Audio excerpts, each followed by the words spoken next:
Friends, आज हम शुरू करेंगे लिटरेरी टर्म्स। लिटरेरी टर्म्स पे जो मैंने ये एक्सरसाइज प्रिपेयर की है, इसमें कुछ क्वेश्चंस हैं फ्रेंड्स जो लिटरेरी टर्म्स से रिलेटेड हैं, जैसे इम्पॉर्टेंट जो हर एग्ज़ाम में पूछे जाते हैं, जिसमें इंग्लिश में अगर लिटरेरी टर्म्स टॉपिक है तो जिस तरीके से सोनेट है, शॉर्ट स्टोरी, ड्रामा, इस तरीके की चीज़ें, या एलर्जी। अब इन सब को मैं इनकी एक्सरसाइज भी करवाऊंगी और साथ ही साथ में इन टॉपिक्स के बारे में मैं बताती भी जाऊंगी। तो शुरू करते हैं हम अपने पहले क्वेश्चन से। What is the rhyme scheme of English sonnet? तो सबसे पहले सोनेट का ही क्वेश्चन है, तो हम सोनेट की बात कर लेते हैं। तो सोनेट जो वर्ड है वो एक इटालियन वर्ड सोनेटो से डिराइव हुआ है। तो सोनेट जो होता है वो आपने मोस्टली सुना होगा कि इसमें 14 लाइन्स होती हैं। सोनेटो का वैसे अगर मीनिंग देखा जाए तो उसका मतलब होता है ए लिटिल स्ट्रेन। इस सोनेट में जैसे 14 लाइन्स के जो कोई भी होता है सोनेट, उसमें 40 लाइन्स होती हैं। उसमें क्या होता है, यूजुअली आयम्बिक पेंटामीटर, मतलब एक पेंटामीटर में लिखे जाते हैं। जो सोनेट हैं वो आयम्बिक पेंटामीटर में लिखे जाते हैं और उसमें राइम स्कीम होती है। अब इसमें वही बात हो रही है कि राइम स्कीम इंग्लिश सोनेट की कौन सी होती है। तो राइम स्कीम तो पूछी है, लेकिन सोनेट की नहीं, इंग्लिश सोनेट की। तो सोनेट 2 टाइप्स के होते हैं। इंग्लिश सोनेट जिनको हम शेक्सपियरियन सोनेट भी कहते हैं, और दूसरी तरफ हम देखें तो एक होता है इटालियन सोनेट या पेट्रार्कन सोनेट। तो 2 टाइप्स होती हैं, जैसे कि एक होती है इंग्लिश सोनेट, जैसा कि यहाँ पे बात हो रही है, और दूसरा होता है इटालियन या फिर पेट्रार्कन सोनेट। अब इंग्लिश सोनेट को हम शेक्सपियरियन सोनेट क्यों कहते हैं? क्योंकि इस स्टाइल में मोस्टली शेक्सपियर लिखते थे।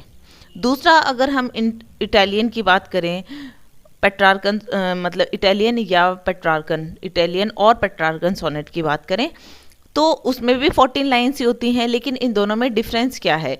इनकी राइमिंग स्कीम में भी डिफरेंस होता है, और इनके जो पार्ट होते हैं, किस तरीके से ये डिवाइड होते हैं, उसमें भी थोड़ा डिफरेंस होता है। तो हम उसकी बात करें तो इंग्लिश सोनेट जो होता है, इसमें डिवीज़न किस तरीके से होता है? इंग्लिश सोनेट में 3 क्वार्टरेन होते हैं। ठीक है, 3 क्वार्टरेन होते हैं, मतलब कि 3 क्वार्टरेन होते हैं 4 लाइन्स के। 4 लाइन्स का एक क्वार्टरन, 4 लाइन्स का दूसरा क्वार्टरन, और 4 लाइन्स का तीसरा। तो ये हो गई हमारी कितनी लाइन्स हो गई? 4 3 जा 12, यहाँ पे हो गई 12 लाइन्स। और वैसे सोनेट में 14 लाइन्स होती हैं, तो 2 लाइन्स का एक एंड में कपलेट होता है। ठीक है, तो हम ये चीज़ देखते हैं कि यहाँ पे क्वार्टरन्स होते हैं, पहले 4 लाइन्स की 3 क्वार्टरन्स, इस तरीके से। और इन द सेम मैनर इसमें जो ये तो हम इंग्लिश सोनेट की बात कर रहे थे। अगर इटालियन सोनेट की बात करें हम, तो उसमें क्या होता है, उसमें एक ऑक्टेव होता है। ऑक्टेव से समझते हो, उसमें 8 लाइन्स होती हैं। ठीक है, फिर उसमें एक चेंज होता है जिसे वोल्टा कहते हैं, और उसके बाद में एक सेस्टेट होता है, मतलब 6 लाइन्स होती हैं। तो 8 लाइन्स पहले होती हैं और फिर 6 लाइन्स का एक सेट होता है, तो ये हो जाती हैं 14 लाइन्स। तो ये इन दोनों में डिफरेंस होता है कि इंग्लिश सोनेट में पहले तो क्वार्टरन्स होते हैं, 3 क्वार्टरन होते हैं जिसमें 12 लाइन्स होती हैं, और लास्ट में एक कपलेट होता है जिसमें 2 लाइन्स होती हैं। और इटालियन सोनेट में होता है एक ऑक्टेव और फिर एक सेस्टेट। अब हम बात करते हैं कि इनके राइमिंग स्कीम की।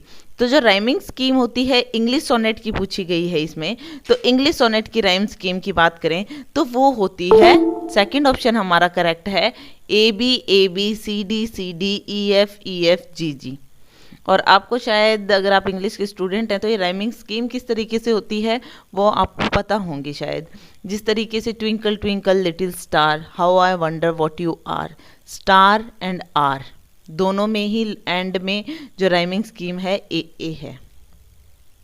तो ये डिफरेंट है। और जो इंग्लिश सोनेट्स होते हैं, जैसे मैंने एक ये पोएम का एग्जांपल लिया है राइम स्कीम की बात करने के लिए, उस तरीके से इंग्लिश सोनेट में जो राइम स्कीम होती है एंड में, वो इस तरीके से होती है AB, मतलब कि जो फर्स्ट लाइन की राइमिंग स्कीम है वो थर्ड लाइन से मैच करती है, और सेकंड की फोर्थ से। इसी तरीके से C D E F, और ये जो लास्ट का जो एक कपलेट होता है 2 लाइन्स का, उनकी दोनों की सेम होती है राइमिंग स्कीम। इस तरीके से राइमिंग स्कीम होती है। होप आपको समझ में आ गया होगा कि हमने सोनेट की बात की है जिसमें 14 लाइंस होती हैं, आयम्बिक पेंटामीटर में लिखा जाता है। तो हमने थोड़ी सी सोनेट की भी बात कर ली है और साथ ही साथ में हमने ये भी देख लिया है कि किस तरीके से ये दो तरीके के सोनेट होते हैं। अब हम क्वेश्चन नंबर 2 की तरफ चलते हैं। तो क्वेश्चन नंबर, इसमें सेकंड ऑप्शन करेक्ट था हमारा। Question number 2, sonnet is a, sonnet क्या है? Poem of 14 lines, long poem, sad poem, none of these. तो ये तो आप अभी जैसे हमने बात की है कि poem of 14 lines, first option correct है। Shakespearean sonnet known as, Shakespearean sonnet को और किस नाम से जाना जाता है? तो अभी हमने बात की थी कि इटालियन सोनेट या पेट्रार्कन सोनेट, ये तो एक ही बात है, और इसमें मिल्टॉनिक सोनेट भी इन्हीं को कहा जाता है। सॉरी, मैं आपको ये बताना भूल गई थी कि इटालियन सोनेट को ही मिल्टॉनिक सोनेट कहते हैं, इन्हीं को पेट्रार्कन सोनेट कहते हैं। लेकिन मैंने ये बताया था कि शेक्सपियरियन सोनेट जो होते हैं इनको हम इंग्लिश सोनेट भी कहते हैं। तो हमारा थर्ड ऑप्शन यहाँ पे करेक्ट हो जाता है। तो अगला क्वेश्चन देख लेते हैं, ये सब सोनेट से ही रिलेटेड हैं। अब ये नया टॉपिक है यहाँ पे, what kind of theme and elegy consist of. Elegy में किस तरीके की थीम होती है? तो हम अब बात कर लेते हैं एलेजी की। एलेजी जो होती है वो हम सब जानते हैं, एक एलेजी है सॉन्ग ऑफ मॉर्निंग और ऑफ लामेंटेशन। मतलब लामेंटेशन, एलेजी का मतलब ही होता है शोक गीत, तो शोक गीत होता है ये। इसमें किसी की जो किसी का नियर डियर वन होता है उसकी डेथ हो जाती है और उसके लिए मतलब वेरी सीरियस थीम के साथ में लिखी जाती है ये। तो इसकी थीम होती है वो सीरियस होती है, और जो मतलब ज़्यादातर हम एलेजी की बात करें तो वो पेस्टोरल होती है। पेस्टोरल जो एलेजी होती है वो डील करती है, एक शेफर्ड जो होता है वो मतलब शोक गीत गाता है और on the death of a fellow shepherd, मतलब जो गडरिये होते हैं शेफर्ड मतलब, तो वो दूसरे गडरिये या फिर उसके साथ में जो होता है तो उसकी डेथ के ऊपर वो लामेंट करता है। तो वो एलेजी होती है पेस्टोरल एलेजी। अब हम बात करते हैं कि इसमें क्या, तो ये हम देख चुके हैं। और ये लिखी कैसे जाती है? ये ऑल्टरनेटिंग हेक्सामीटर और पेंटामीटर में लिखी जाती है, पेंटामीटर लाइन, हेक्सामीटर और पेंटामीटर में। और बहुत सारी फेमस एलेजीज हैं, जैसे लिसिडस है मिल्टन की, एंडोनेस है पीबी शेले की, और इस तरीके से एक ब्रेक है टेनिसन की। तो इस तरीके से कुछ बहुत इम्पॉर्टेंट भी हैं, जैसे लकीज डेथ है वर्ड्सवर्थ की। तो इस तरीके से बहुत सी एलर्जीज़ हैं जो इम्पोर्टेंट है, कई बार एग्ज़ाम में पूछ ली जाती हैं। और एलर्जी जो हैं वो मोस्टली क्या होता है कि टाइप्स भी होती हैं इसमें बहुत सारी, कुछ सिंपल होती हैं, कुछ रिफ्लेक्टिव होती हैं, कुछ क्रिटिकल होती हैं, अलग अलग टाइप की एलर्जी होती हैं। लेकिन मोस्टली यही क्वेश्चन पूछे जाते हैं कि किस तरीके से लिखी जाती हैं, डेथ पे लिखी जाती हैं, पेस्टोरल एलर्जी क्या होती है। तो इस तरीके के क्वेश्चंस ज़्यादा पूछे जाते हैं।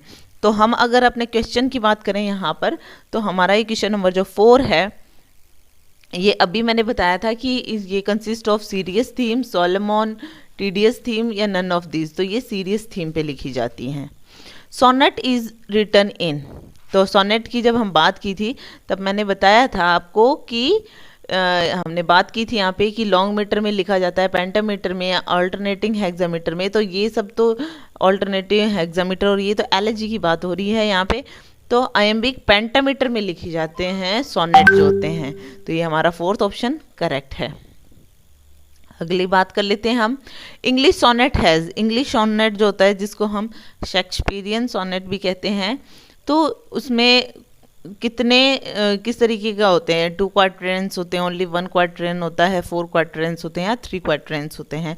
तो ये भी हमने अभी बात की थी कि कितने क्वार्टरेंस होते हैं, उसमें 3 क्वार्टरेंस होते हैं।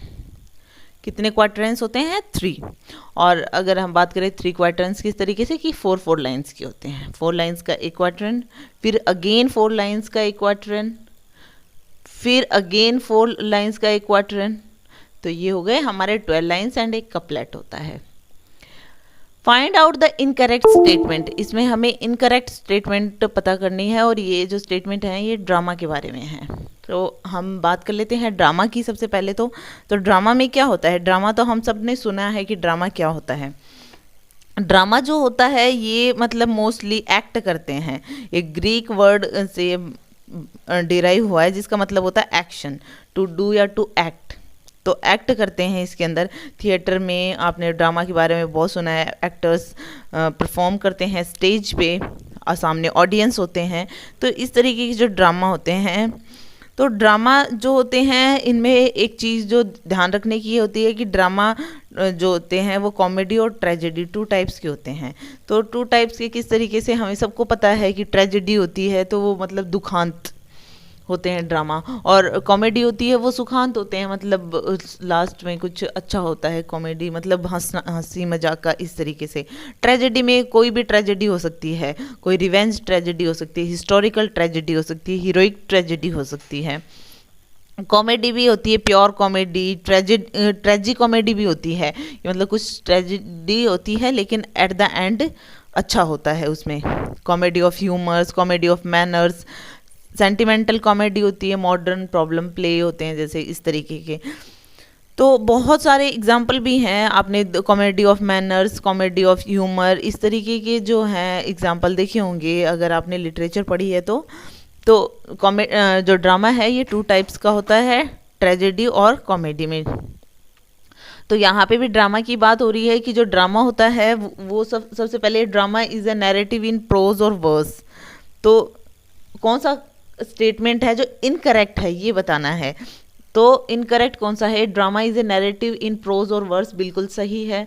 Drama is not design to entertain, यही हमारा इनकरेक्ट है, क्योंकि drama is not design to entertain, तो ये गलत चीज़ है ना कि एंटरटेन करने के लिए ही तो ड्रामा एक्ट किए जाते हैं, ड्रामा परफॉर्म किए जाते हैं ऑडियंस के सामने। It drama involves the participation of actor who represents the various characters and the characters represent reliance on dialogue। तो ये जो स्टेटमेंट है फर्स्ट, थर्ड एंड फोर्थ ये करेक्ट है, और ये जो है ये हमारी इनकरेक्ट वन है, सेकंड वन। अगला देख लेते हैं, the term sonnet has derived from the word. तो ये हमने स्टार्टिंग में ही बात की थी कि सोनेट जो है वो कौन से वर्ड से डिराइव हुआ है, वो वर्ड कहाँ से आया है। तो जो सोनेट वर्ड है ये कहाँ से डिराइव हुआ है, सोनेटो से। सोनेटो मीनिंग है जिसका अ लिटिल स्ट्रेन, एक इटालियन वर्ड है तो सोनेटो। थर्ड ऑप्शन हमारा करेक्ट है। The sestet part of Miltonic sonnet, Miltonic sonnet और पेट्रार्कन सोनेट और इटालियन सोनेट एक ही बात है। तो मिल्टॉनिक सोनेट में सेस्टेड पार्ट जो होता है उसमें कितनी लाइन होती हैं, तो ये अंडरस्टूड सी बात है, हमने इसकी बात की थी 6 लाइन्स होती हैं, क्योंकि मैंने बताया था पहले उसमें एक ऑक्टेव पार्ट होता है, ऑक्टेव मतलब 8 लाइन्स का, तो ये हो गई 8 लाइन्स हमारी। फिर उसमें एक वोल्टाइक चेंज आता है, टर्न इन थॉट, और उसके बाद में होता है 6 लाइन सेस्टेट और होता है उसमें 6 लाइन्स होती हैं। मिल्टॉनिक जो सोनेट है वो इसलिए कहते हैं, एक मिल्टन की बहुत अच्छा सोनेट है भी इस पे, तो आप सर्च करोगे आपको मिलेगा, बहुत अच्छा है, मुझे बहुत अच्छा लगता है। The sestet part of Miltonic sonnet has, sorry the sestet part, अच्छा 2 टाइम्स है ये सेम क्वेश्चन, तो 6 लाइन्स। अगला देख लेते हैं, find out the incorrect statement. Incorrect statement को देख लेते हैं हम, इनमें से कौन से इनकरेक्ट है, और ये किस पे पूछी जा रही है, स्टोरी पे। स्टोरी क्या होती है हम सबको पता है, और यहाँ पे मोस्टली शॉर्ट स्टोरी की बात करें हम, शॉर्ट स्टोरी ही पूछी जाती है मोस्टली। तो शॉर्ट स्टोरी में क्या होता है, एक prose narrative that in brief in nature, छोटी होती है जो शॉर्ट स्टोरी होती है, ब्रीफ होती है, हमने बहुत सुनी हुई होती हैं, ठीक है। तो इस तरीके से होती है, और इसमें क्या होता है, स्टोरी में, story are usually in prose, तो इसमें हमें इनकरेक्ट बताना है, तो बिल्कुल stories are usually in prose. Story may also refer to the main sequence of event in a narrative, बिल्कुल। Stories may be told in words, that's also correct. Stories are always didactic, stories are always didactic का मतलब होता है कि हमेशा ही शिक्षात्मक या उपदेशात्मक होती हैं, मतलब कुछ हमें शिक्षा देती हैं, ज़रूरी नहीं है, कभी एंटरटेनमेंट के लिए भी होती हैं। तो स्टोरीज और ऑलवेज डिडक्टिक ये जो है ये इनकरेक्ट स्टेटमेंट है, तो 4th one is incorrect. Hope आपको ये वीडियो पसंद आया होगा। If you like it please hit the thumbs up button, please subscribe the channel, put your views and suggestion in comment box. So thank you.